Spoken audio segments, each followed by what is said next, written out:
A gente chegou no terceiro bloco desse programa Urbanidades, que tem o Lucas Tamberi fazendo sua estreia aqui, e tem as duas convidadas aqui, falando um pouco sobre a questão do encalhe de animais nas costas aqui da região, né? Encalhe que tem aumentado sistematicamente na proporção da ignorância das pessoas que não cuidam desses animais. Nesse último bloco, no bloco anterior teve uma amostra aqui de... como é que eu vou chamar isso? Esqueletos? Ou... são ossos. Ossadas desses animais que foram coletados e que acabam, mesmo pós-mortem, servindo como elemento de estudo e de conscientização, por assim dizer. Eu sei que o Lucas está morrendo de vontade de fazer uma pergunta ali, mas eu vou ainda deixar ele sofrer um pouco mais. Não, tudo bem. Porque eu queria comentar com a Lara se o perfil do animal o coloca em mais maus lençóis do que uns que os outros. Ou seja, por exemplo, eu comentava que tartarugas são muito curiosas. Talvez a curiosidade acabe fazendo com que elas se prendem em redes ou se metam em situações que não conseguem... O pinguim, eu não sei. Isso faz sentido, essa lógica? Não? Sim, com certeza. A curiosidade ela é um fator que às vezes acaba causando algumas dessas interações com o ser humano, né? Então, por exemplo, elas vão... cetáceos se aproximam bastante de embarcações. Então, o golfinho ele vai tentar nadar na frente do barco. Se é uma embarcação que está com uma velocidade muito acelerada, a chance dela atropelar esse animal é grande. Então, realmente, animais que são mais curiosos tendem a se aproximar do ser humano. E nem sempre isso vai ser uma interação positiva. A gente tem que lembrar que há alguns anos atrás, muitos desses animais eram caçados. Então, uma tartaruga que se aproximasse de uma pessoa, talvez virasse sopa, né? Então, nem sempre se aproximar do homem é uma coisa boa, mas acontece. Acho que nunca é uma coisa boa. Lucas, faz sua pergunta. Eu gostei de fazer uma observação que muita gente não sabe, mas que esses animais são realmente muito curiosos, tipo, porque eles têm uma... igual a orca, né? A orca, que falam que é a orca assassina, mas que de assassina não tem nada. Quer dizer, que ela é um animal... que ela é um animal muito curioso, né? E ela interage muito com o ser humano também. Mas, partindo pra minha pergunta, que eu tô super curioso pra fazer, vocês trouxeram essas ossadas pra gente, eu queria saber se o estudo dessas ossadas, ele pode influenciar na ajuda dos pesquisadores de vocês, por exemplo, a entender como fazer com que esses encalhes diminuam, estratégias, como isso pode auxiliar? Sim, com toda certeza. Inclusive, a gente trabalha em pesquisa de cetáceos, né? Então, a gente trabalha avaliando imagens de encalhe de cetáceos, de fato, que são geradas pelo PMP, né, pelo Projeto de Monitoramento de Praias. Então, a gente avalia essas imagens desses encalhes para conseguir determinar qual que foi a causa da morte daquele animal.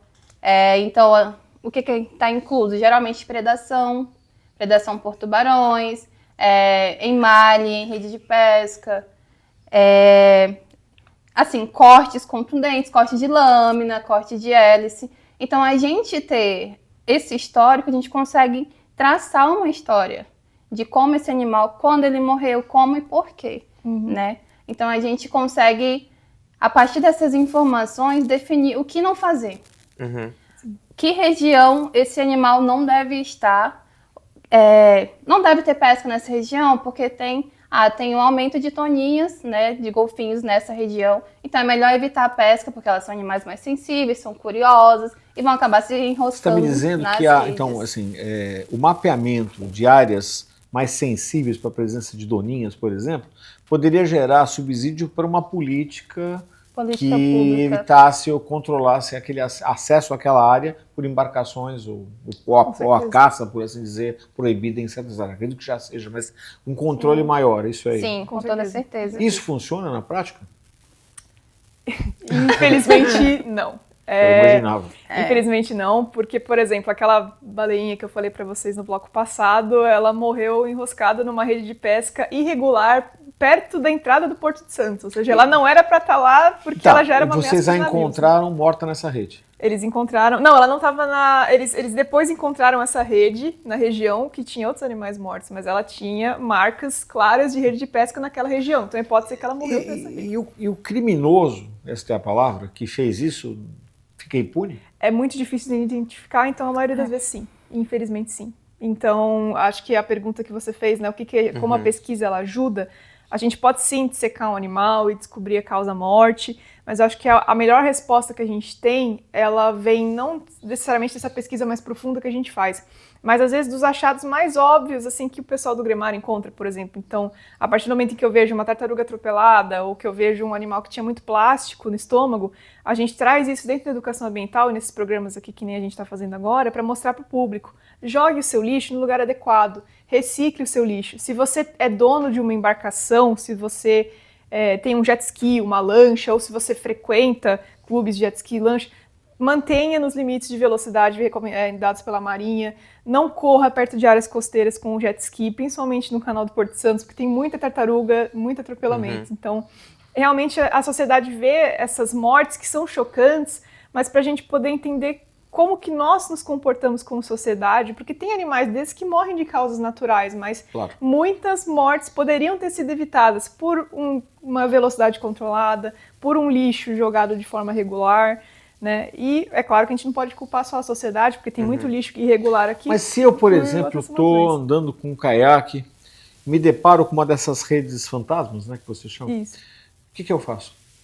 Não é recomendado que você entre na água, porque muitas vezes essas redes, elas são... Rede, né? Exato, você fica... Exato, então tem casos de mergulhadores e pessoas que também ficam presas, porque essas redes... Porque tem a rede fantasma, que é uma rede que foi largada, e a rede irregular, ou seja, é um pescador que ele deixou para pescar lá, que é uma rede de espera, ou seja, ele joga a rede e ela fica lá, os peixes vão batendo, se enroscando, e depois de horas ou dias ele volta e puxa esses animais que ficaram lá mortos. Só que você pesca outras coisas também. Então, se você encontrar essas redes que não estão abandonadas, elas não têm nenhuma incrustação, ou seja, nenhum organismo crescendo, elas são transparentes. Então, até você nadando pode ficar preso numa rede dessa. Isso é horrível. Então, se você encontrar um equipamento de pesca irregular, acione. Você pode, por exemplo, até ligar para o Gremar, porque eles fazem o recolhimento das redes e os resíduos de pesca.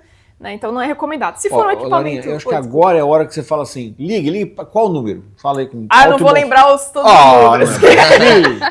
Mas o pessoal pode colocar, vocês ligam para os números, depende, dentro da região que você está, você vai acionar institutos diferentes, então se você está mais para o litoral sul, vocês provavelmente vão acionar o IPEC. Aqui na Baixada Santista a gente tem o Gremar e no litoral norte a gente tem o Argonauta. Então vejam os números certinhos da sua região. Se você encontrar um animal ferido, um animal debilitado, um animal de qualquer forma, uma carcaça ou um equipamento de pesca grande, remova. Se for uma linha de pesca, uma coisinha mais simples, você mesmo pode pegar e descartar. E se quiser descartar animais que você depare na praia, não mexa. Não toque. Mas é só pôr um pinguizinho na água. Não.